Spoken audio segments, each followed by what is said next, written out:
Un gioco che non vi ho detto, questo sì che era un gioco molto importante, era andare a scivolare con la slitta d'inverno sul ghiaccio.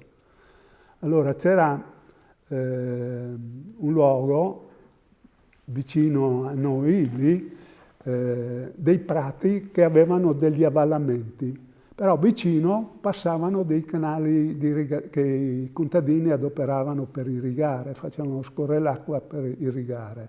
Noi d'inverno aprivamo l'acqua che defluiva nelle parti basse del prato e a casa avevamo costruito lo slittino e si andava a scivolare con lo slittino sul ghiaccio.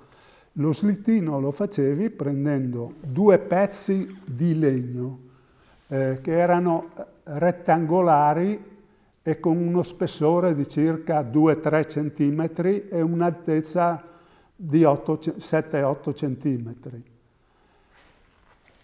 Si mettevano in piano i 2 pezzi di legno e li si inchiodava sopra un asse che prendeva tutta la larghezza e che costituiva la seduta della persona, del ragazzo che doveva utilizzare poi lo slittino. Al termine, dall'altra parte, si prendeva un pezzo lo stesso di 3 centimetri di larghezza e 7-8 di altezza, sotto gli si metteva un filo di ferro grosso, in modo che scivolasse, perché il legno faceva un po' fatica a scivolare da solo, mentre che con il ferro scivolava molto, molto bene in pratica. Poi per scivolare, per dare velocità, usavi 2 bastoni tondi alla cui sommità era stato inserito un chiodo in modo che facesse presa sul ghiaccio in pratica.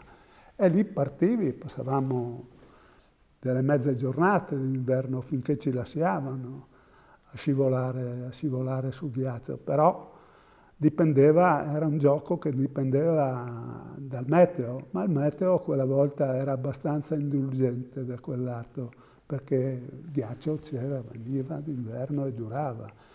Io mi ricordo lì a Codroipo nevicate di 60 centimetri, che adesso te le sogni in pianura, non nevica più in pratica.